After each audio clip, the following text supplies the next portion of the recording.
ও god, আমার health insurance এজেন্টের জন্য আমি ক্লেম কম পেলাম। আবার কাউকে বলতে শোনা যায় আমি হেলথ ইন্স্যুরেন্স এজেন্টের গাফিলতিতে ক্লেম পেলামই না। এরকম মিথ মার্কেটে প্রচুর রয়েছে। এর সত্যি কতটা সত্যিটা যাচাই করার জন্য আজকে ছোট্ট আলোচনার মাধ্যমে বুঝে নেব হেলথ ইন্স্যুরেন্স এজেন্ট কি আপনার ক্লেম রিজেক্ট করতে পারে বা আনপেড ক্লেমকে পাইয়ে দিতে পারে। এটাও কি সম্ভব?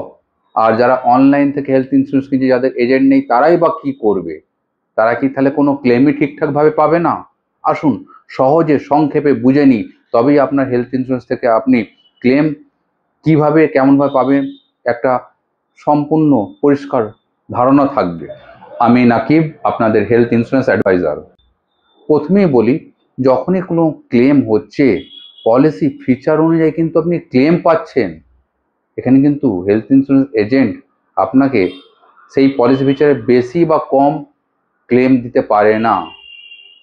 তেমনভাবে কোনো ক্লেমকে কিন্তু সে রিজেক্টও করতে পারে না। তাহলে তো অনলাইন থেকে যারা পলিসি কিনে, যাদের এজেন্ট, তাদের সব ক্লেমই রিজেক্ট হয়ে যেত, যেহেতু তাদের এজেন্ট নেই। এজেন্ট পাইয়ে দিচ্ছে, এজেন্ট যদি পাইয়ে দেওয়ার ক্ষমতা থাকে, তাহলে হেলথ ইন্স্যুরেন্স এজেন্ট আপনাকে কিভাবে সাহায্য করবে। আগেও একটা ভিডিও বানিয়েছি, হেলথ ইন্স্যুরেন্স এজেন্ট আপনাকে কীভাবে সাহায্য করতে পারে। প্রথমেই বলি, হেলথ ইন্স্যুরেন্স এজেন্ট কিন্তু যখন আপনি বুঝে তার থেকে পলিসি নিচ্ছেন, এখানে কিন্তু তার জব রেসপন্সিবিলিটি শেষ হয়ে গেল। এরপরেও কিন্তু একজন প্রফেশনাল হেলথ ইন্স্যুরেন্স এজেন্ট যে সাপোর্টগুলো দিয়ে থাকে, যেমন আমরা ইন্স্যুরেন্সের যে সাপোর্টগুলো দিয়ে থাকি, এক হলো ক্লেমের সময় তাকে গাইড করা। কোনো কোম্পানি পলিসি ফিচার 20 পাতা 30 পাতা আছে, সব তো পড়া সম্ভব নয়, কিন্তু ক্লেম কাস্টমার পাবে অ্যাজ পার পলিসি ফিচার। সেই পলিসি ফিচার আপনার হয়ে সে পড়ে ক্লেমের সময় আপনাকে গাইড করে দিতে পারে। তার কিন্তু দায়িত্ব না, দায়িত্ব আপনার বুঝে পলিসি নেওয়া। তার থেকে কেউ যদি বলে যে ইন্স্যুরেন্স এজেন্ট বা অ্যাডভাইজার আমাকে তো এই ফিচারটা বলেনি, তাহলে কি কোম্পানি তাকে ক্লেম দিয়ে দেবে? মোটেই নয়।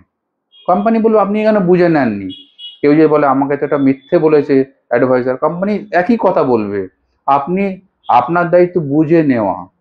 সে হচ্ছে আন্তঃসংযোগ রক্ষাকারী, মানে কোম্পানির সাথে আপনার সংযোগ করিয়ে দিয়েছে।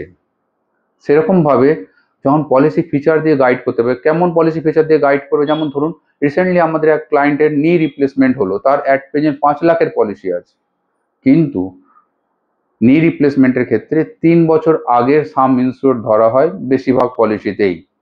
3 বছর, এটা একটা পলিসি রুল নিয়ে পরে আলোচনা করব। 3 বছর আগে অন্য কোম্পানি ছিল, সে পোর্ট হয়ে এসেছে, বাট সেখানে সাম ইন্স্যুর ছিল 3 লাখ।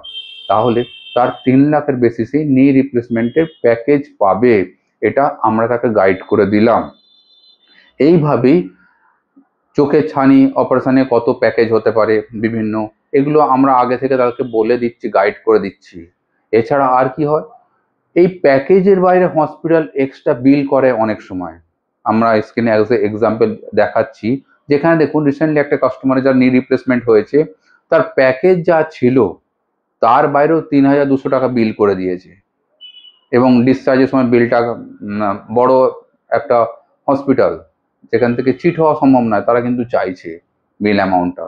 আমি কিন্তু বলে দিলাম যে অ্যাবোভ প্যাকেজ যেখানে লেখা আছে সেটা আপনাকে দিতে হবে না।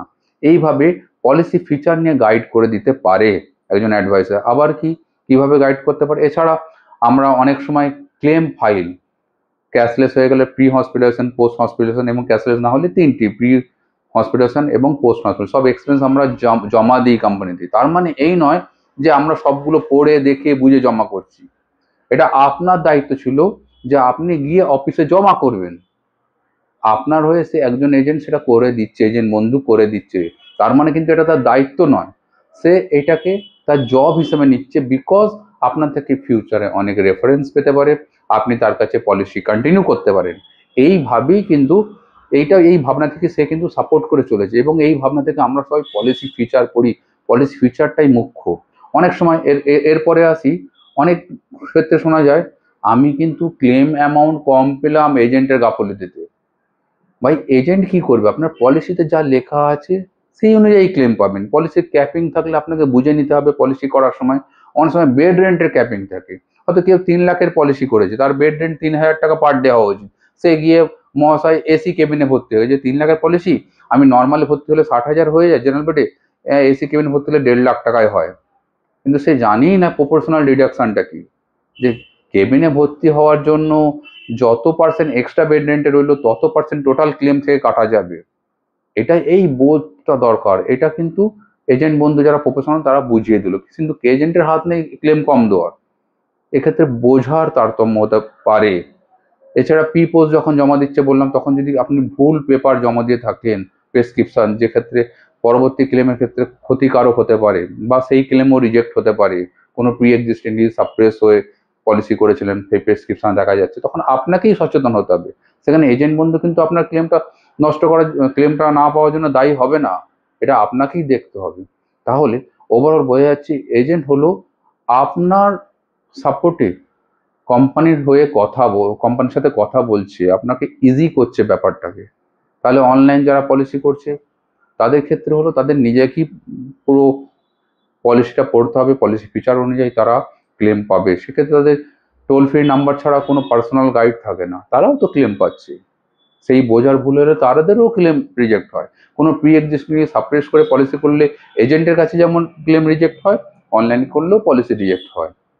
এখানে কিন্তু এজেন্টের মুখ্য ভূমিকা যেগুলো সেগুলো বললাম।